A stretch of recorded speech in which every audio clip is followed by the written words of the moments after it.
Hello everyone, welcome to all of you in exam Guru. दोस्तों आज 18 नवंबर को फोर्थ शिफ्ट में मैंने आरबीआई असिस्टेंट प्री एग्जाम दिया है। तो आज के फोर्थ शिफ्ट का कंप्लीट एनालिसिस इस वीडियो में दूंगा। साथ ही में दोस्तों मैथ्स में जितने भी क्वेश्चन पूछे गए थे उन सभी का सॉल्यूशन करवा रहा हूँ। इसके अलावा इंग्लिश में जो सेंटेंस एरर के क्वेश्चन आए थे वो भी मैं आपको इस वीडियो में करवाऊंगा और सारे पजल्स सॉल्व करवाऊंगा। तो आप सभी लोग वीडियो को लास्ट तक जरूर देखें। और अगर आपने आज का फोर्थ शिफ्ट में एग्जाम दिया होगा तो कमेंट करके बताना कि आपके section wise and overall attempt कितने हैं और किस जोन से आपने अप्लाई किया था। सबसे पहले मैं आपको अपने सेक्शन वाइज अटेम्प्ट बता देता हूं। तो मेरे इंग्लिश में अटेम्प्ट रहे टोटल 30 क्वेश्चंस। इंग्लिश का लेवल काफी इजी लगा मुझे। इसके बाद रीजनिंग में भी मेरे 35 अटेम्प्ट रहे हैं, इसका भी लेवल काफी इजी रहा है। और क्वांट में मैंने 29 क्वेश्चन अटेम्प्ट किया है। हालांकि यहाँ पर 2 से 3 अरिथमेटिक के क्वेश्चन और अटेम्प्ट किए जा सकते थे, लेकिन थोड़ी जल्दीबाजी की वजह से और क्वेश्चन को ध्यान से न पढ़ने की वजह से मेरे यहाँ पर अटेम्प्ट डाउन हुए हैं। तो आप एक बार कमेंट करके बता देना आपने इस सेक्शन में कितने अटेम्प्ट किए थे। चलिए स्टार्ट करते हैं सबसे पहले इंग्लिश से। इंग्लिश में दोस्तों आपके एक पैसेज आया था जिसमें 8 से 9 क्वेश्चन थे। और ये जो पैसेज है वो एक किंग से रिलेटेड था। किंग का नाम था रमन, और वहां पर कोई एक पेंटर आता है जो कि पेंटिंग दिखाता है, और वो पेंटर बाद में पता चलता है कि एक स्पाई है। इसी पर बेस्ड पूरा आपका पैसेज दिया गया था। और इसमें जो क्वेश्चन पूछे गए थे 8 से 9 क्वेश्चन बिल्कुल डायरेक्ट थे और आप सभी लोग इजिली इसे सॉल्व कर सकते थे। 2 वर्ड आए थे, एक था आपका इमेज। इमेज का आप सभी को सिनोनिम बताना था। तो आपके जो ऑप्शंस दिए गए थे उसके अनुसार से इसका सिनोनिम हो जाएगा रिपुटेशन। फिर एक और पूछा गया था दोस्तों आपका, वो था स्कीपिंग का सिनोनिम। ठीक है ना। एक्चुअली यहाँ पर आपके ऑप्शंस स्कीपिंग आ रहे थे। यहाँ पर एक वर्ड दिया गया था मिसिंग, जिसका आप सभी को बताना था सिमिलर वर्ड। तो ये 2 वर्ड आपके पैसे से पूछे गए थे जो मैंने आपको करवा दिया है। इसके अलावा 6 आपके 1 लाइनर वाले क्वेश्चन आए थे। फिर इसके बाद दोस्तों आपके वर्ड रिप्लेसमेंट वाले क्वेश्चंस आए थे। जैसे A B C D 4 word दिए रहते हैं सेंटेंस में, कौन कौन से वर्ड को आप रिप्लेस करोगे जिससे कि सेंटेंस पूरी तरह से करेक्ट हो जाए। तो ये भी काफी इजी लेवल का पूछा गया था।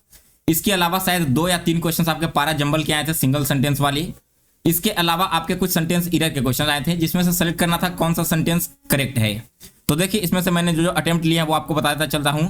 सबसे पहले मैंने जो करेक्ट टिक आउट किया था वो था कि they often have a game of soccer. They often have a game of soccer scheduled off at schooling, ऐसे करके एक यहां पर क्वेश्चन दिया गया था। फिर एक और था दोस्तों कि all the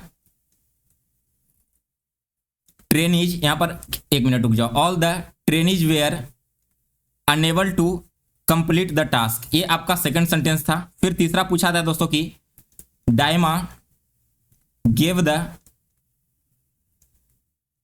greats a spacious room to stay. यहां पर ग्रेट्स नहीं, एक्चुअली में गेस्ट था। तो ये वाला सेंटेंस मेरे हिसाब से सही होना चाहिए। और चौथा यहां पर पूछा गया था दोस्तों, वो मुझे याद नहीं आ रहा, मैं आपको आगे कमेंट बॉक्स में पिन कर दूंगा। इंग्लिश का मैं ज्यादा डिटेल में रिव्यू आपको नहीं दे पाऊंगा, तो आप लोग भी अगर एक बार कमेंट करके बता देना कि इंग्लिश में और कौन कौन से सेक्शन आए थे, मुझे याद नहीं आ रहा। बाकी बात करते हैं सबसे पहले रीजनिंग की। तो दोस्तों रीजनिंग में एक आपका आया था Chinese coding decoding. Chinese coding decoding क्या था वो मैं आपको एग्जैक्ट करवा दे रहा हूं। गो फॉर द विन, ठीक है ना। और इसका कोड दिया गया था HWUAKYMZ। फिर इसके बाद अगला सेंटेंस था विन एट एनी कॉस्ट, और इसका कोड यहां पर दिया गया था KYLOBT और यहां पर था FG। फिर इसके बाद तीसरा सेंटेंस था द कॉस्ट ऑफ लॉस, और इसका कोडिंग दिया गया था UAVT JX एंड CJ।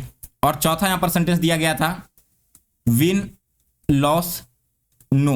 यहां पर शायद द था या कुछ यहां पर दिया गया था, मुझे एक वर्ड याद नहीं आ रहा। तो इसमें आपका था कोडिंग JHWKYCS और DN। टोटल 4 सेंटेंस के चाइनीज कोडिंग डिकोडिंग आए थे। बहुत ही इजी लेवल का था और इसके सारे क्वेश्चंस भी बिल्कुल कम टाइम में आप आसानी से सॉल्व कर सकते थे। फिर इसके बाद दोस्तों और रीजनिंग में क्या पूछा गया था, तो रीजनिंग में एक क्वेश्चन आया था जिसमें से आपको एरर फाइंड करना था कौन सा ऑड है। यह था दोस्तों आपका OKM TDF WSU XTV और NJL। इसमें से आप सभी को ऑड फाइंड करना था कौन सा है। इसके बाद एक आपका आया था दोस्तों फ्रैक्शन वर्ड। फ्रैक्शन वर्ड में आपको बताना था कि कितना फॉरवर्ड एंड बैकवर्ड में इसके टोटल वर्ड्स आ रहे हैं। तो मेरे यहाँ पर टोटल 2 वर्ड्स बने थे। इसके बाद एक आया था दोस्तों आपका कि पूरे सेंटेंस को में से पहला, तीसरा, 7वां और 10वां लेटर को निकालना है और फिर उससे कितने मीनिंगफुल वर्ड बनेंगे वो बताना है। तो यहाँ पर दोस्तों आपके जो वर्ड निकल कर आ रहे थे ना वो था CROU। और अगर आप देखोगे तो इन सभी वर्ड्स को मिला करके कोई भी मीनिंगफुल वर्ड यहाँ पर नहीं बन रहा है, तो इसका राइट आंसर नो हो जाना चाहिए। ये था दोस्तों आपके मिसलेनियस क्वेश्चंस। इसके बाद बात करते हैं पजल्स की। तो पजल्स यहाँ पर देखो क्या क्या पूछे गए थे।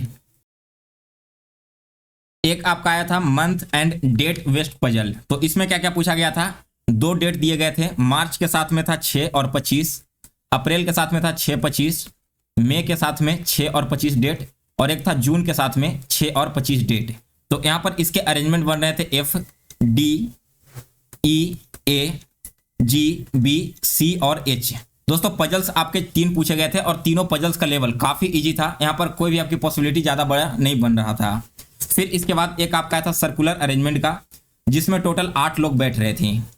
इस प्रकार से सर्कुलर अरेंजमेंट था और सारे लोग इनवर्ड फेसिंग थे। और इसका जो अरेंजमेंट बनकर आया था वो था दोस्तों आपका A, H, E, B, F, D, C and जी।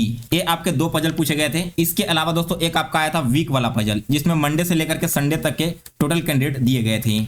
इसके अलावा सिलॉग्स के 3 से 4 क्वेश्चन पूछे गए थे, जो कि काफी इजी लेवल के भी बन रहे थे, जिसमें से मेरे ख्याल से 2 क्वेश्चन का आंसर इधर और आना चाहिए। तो आप एक बार कमेंट करके बताना कि आपके भी इधर और आए हैं इसमें या फिर नहीं आए हैं।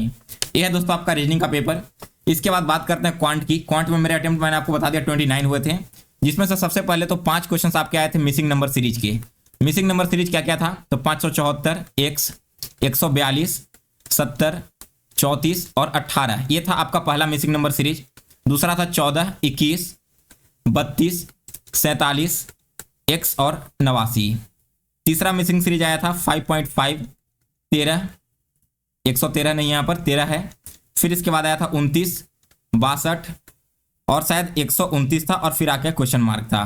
इसके बाद तीसरा आया था दोस्तों यहाँ पर 18, 22, 13, 29, एक्स और 40। तो ये मुझे टोटल 4 रॉन्ग नंबर सीरीज याद है जो मैंने आपको करवा दिया है।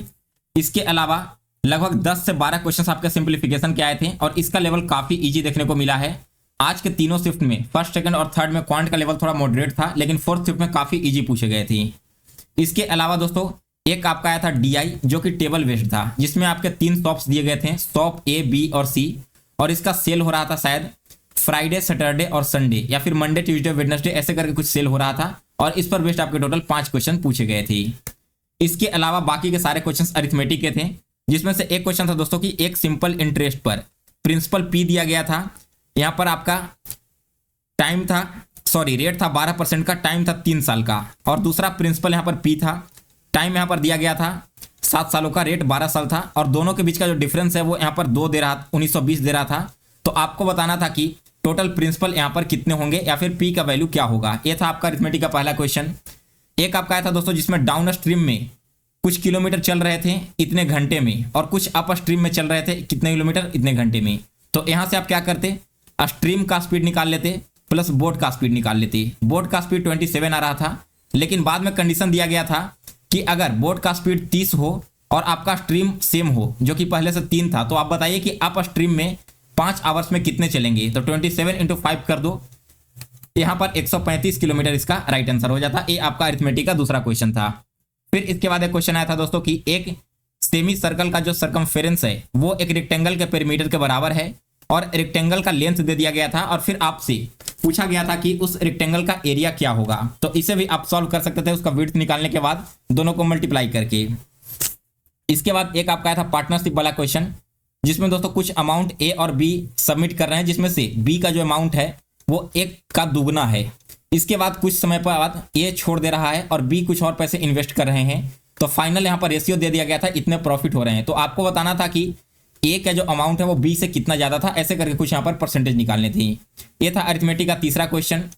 इसके बाद अरिथमेटिक का एक और क्वेश्चन पूछा गया था, जिसमें कहा गया था कि मदर का एज आज से 4 साल बाद और डाउटर का एज आज से 4 साल पहले, दोनों का रेशियो कितना है, 10/1 है। इसके अलावा दे दिया गया था कि दोनों का जो एवरेज है एज का वो है 14 साल का, तो बताइए कि डॉटर की प्रेजेंट एज क्या है। इस प्रकार से एक क्वेश्चन यहाँ पर पूछे गए थे एज वाले। फिर इसके बाद दोस्तों अगला जो क्वेश्चन पूछा गया था वो था प्रॉफिट एंड लॉस का, जिसमें कहा गया था कि अगर 40% प्रॉफिट होता है और 10% लॉस होता है, तो दोनों के बीच का डिफरेंस कुछ 240 के करीब आ रहा था। तो आपको बताना था कि उस ऑब्जेक्ट को अगर हम 60% प्रॉफिट और बेचेंगे तो हमें कितने का यहाँ पर सेलिंग प्राइस मिलेगा। तो दोनों को यहाँ पर माइनस ऐड करने के बाद आप इससे यहाँ पर कॉस्ट प्राइस निकाल लेते और उस कॉस्ट प्राइस का 160% निकाल देते, तब आप सभी के सामने इस ऑब्जेक्ट का सेलिंग प्राइस निकल कर चला आता। इस प्रकार से दोस्तों अरिथमेटिक के क्वेश्चन काफी इजी पूछे गए थे। मेरे ख्याल से 2 ऐसे अरिथमेटिक थे जिसमें आपके थोड़े से टाइम लगते, अदरवाइज बाकी के सारे क्वेश्चन डुएबल थे। आप लोग ने अगर अरिथमेटिक की अच्छी प्रैक्टिस कर रखी होगी या फिर आपने अगर मॉक दिया है तो देखना वही सारे क्वेश्चंस आपके आए थे एग्जाम में जो आपके मॉक में दिए हुए रहते हैं। मेरी यहाँ पर एक गलती क्या हुई कि जब मैं मॉक देता था तो मेरे 2-3 क्वेश्चंस अरिथमेटिक के ऐसे थे जो कि मुझसे नहीं बनते थे या फिर इसमें ज्यादा टाइम लगता था। फिर भी मैंने उन सभी क्वेश्चंस को बाद में सॉल्व नहीं किया या फिर उन पर वर्क नहीं किया, और उसका नतीजा आज के पेपर में देखने को मिला है कि मेरे 2-3 क्वेश्चंस अरिथमेटिक में छूट चुके हैं। इसी वजह से मेरे टोटल 94 अटेम्प्ट रहे, अदरवाइज 96 से लेकर के 98 तक एक जो अच्छे प्रिपरेशन वाले कैंडिडेट है उनका अटेम्प्ट रहा है आज के 4th शिफ्ट में। तो गाइस ये था आज का 4th शिफ्ट का कंप्लीट रिव्यू। बात करते हैं थोड़ा कट ऑफ के बारे में। तो देखिए पिछले साल बिहार का कट ऑफ कितना था, 87.5 था ईडब्ल्यूएस का, और मेरे ख्याल से 89.5 के करीब गया था अनरिजर्व कैटेगरी का। आज अगर देखोगे चारों शिफ्ट का तो पहले 3 शिफ्ट में लोगों के अटेम्प्ट 85 से लेकर के 90 के अराउंड रहे हैं, जबकि 4th शिफ्ट में 90 से लेकर के 95 96 तक अटेम्प्ट गए हैं।